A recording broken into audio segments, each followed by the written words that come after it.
Hi and welcome back to Love English. I'm Leila and in today's lesson I have got 10 amazingly advanced and idiomatic phrasal verbs for you.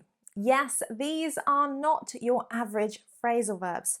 These are phrasal verbs that are idiomatic, meaning they are natural, natively spoken phrasal verbs, and they are particularly advanced. In fact, I would be surprised if you have heard of more than 2 or 3.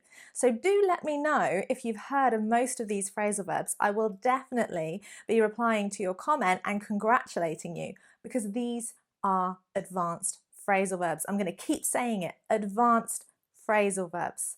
So by using these phrasal verbs, you're going to really show your variety of language.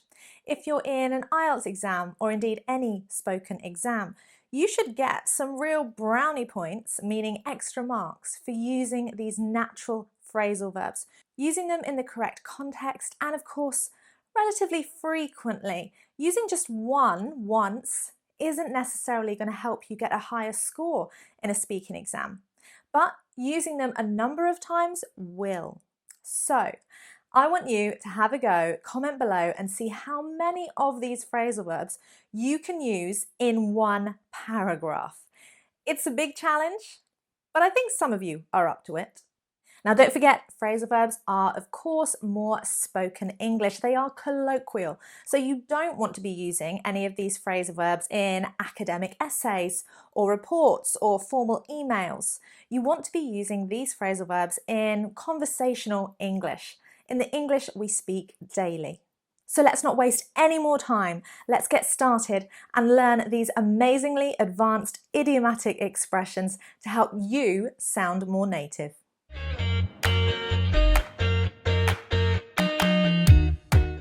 Okay, number 1, and for this you will need a pen and a notepad.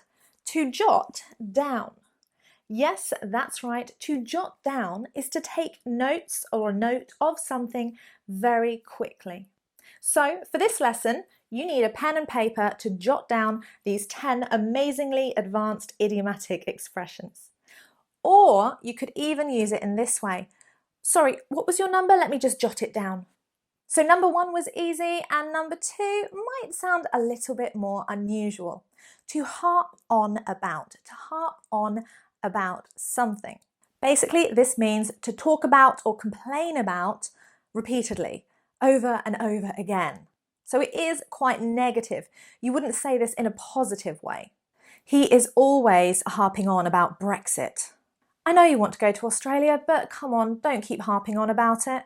So to harp on about something, to talk excessively, too much, or complain about something repeatedly. Number 3, to crow about something, to crow about something. Now, crow is an unusual verb. It's a very unusual phrasal verb, but when we say crow as a verb, when we use it in this way, we often talk about this sound. Yeah, the sound a crow makes, basically. But when we use it as a phrasal verb, to crow about, we're referring to someone bragging, boasting, talking about how wonderful they are, or something is, excessively, to the point that actually it's not very polite and rather irritating. You know that no one likes it when you crow about all your business success. Right, number 4. To mull something over. To mull something over. Can you guess from my expression what it might mean? That's right. To mull something over is to think carefully about something. A little bit like consider. It's not something that you think about just for a short period, but something you really think about to make a decision carefully. I just need a few days to mull things over before I decide whether I want the job or not. Number 5, not 10, 5. Number 5 is to muster up something. Now, this is referring to gathering or bringing together. But we don't really say, I'm going to muster up some people. It's not often we'd use it in this way. I might say to someone, why don't you come over and I'll muster up something for lunch? Or, more commonly, we would use this phrasal verb to talk about gathering strength or energy for something in order to achieve a goal. So for example, we'd often say, I need to muster up the courage, the confidence, the energy, the strength to do something. She mustered up the courage to ask him out on a date. So a great phrasal verb to use, and as you can see, you could really use that in a number of different situations. So give me an example of a time you had to muster up the courage to be brave to do something. Now, number 6 is not the most attractive word to say. It doesn't really sound very nice. To plod along, or even you could say to plod on. Basically, this means to continue, to progress at a slow and steady pace, meaning you're making progress, but in quite a slow and steady way. Often it's a way that we might respond to someone asking how we are. How are things going? Everything okay? Oh, just plodding along. Meaning things are happening in life, but very boring, steady, nothing really exciting to speak of. Plod actually is a verb that we can use to talk about the way we walk. To walk at a slow and steady pace, usually with kind of heavy feet. So you're just plodding like this along. But when we use it as a phrasal verb, it has that slightly different meaning.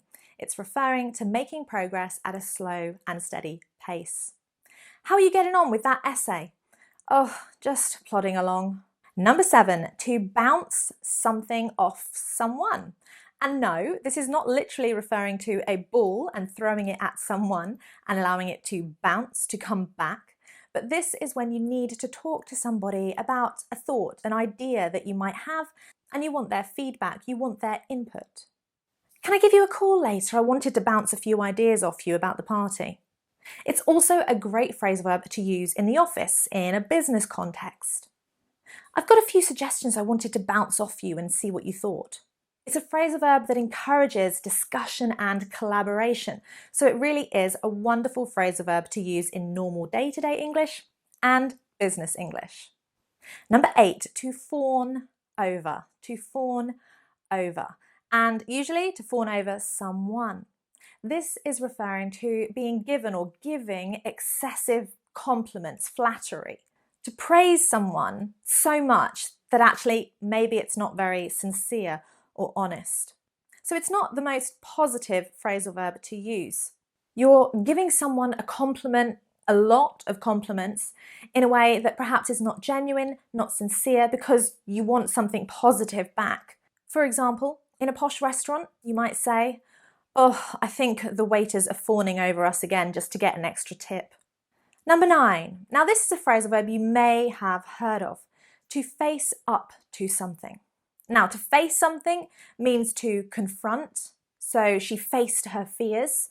But to face up to something is to accept, to acknowledge. And it is referring to accepting that a difficult situation exists. She's going to have to face up to the fact that he doesn't want to be with her. He ended the relationship and that's that. And finally, number 10, to hash out. To hash out. This is referring to discussing something at length, perhaps after an argument or a disagreement. So you can hash something out or you can hash out an argument. The idea is by hashing something out, you actually reach an agreement or a compromise. So again, another one that could be good for business English. So for example, if two of your friends have had an argument and they're not talking, you might say to them, you guys really just need to hash things out and move on, meaning move forward past the argument. And that's it. That was pretty fast. That was one of my shortest lessons for a while, I think. But hopefully it is one that you have enjoyed and will benefit from. Try using those phrasal verbs in spoken English or in formal emails. But of course, first, comment below and see how many of those phrasal verbs you can use in one whole comment. Not as a separate sentence, but as one comment all together. Of course, if you find that a little bit too difficult, just comment below, number them 1 to 10 and have a go at putting them into a clear context. And remember, when you do use these phrasal verbs, make them personal to you. Personalization helps you remember the phrasal verbs and connect it to an event, an experience in your own life.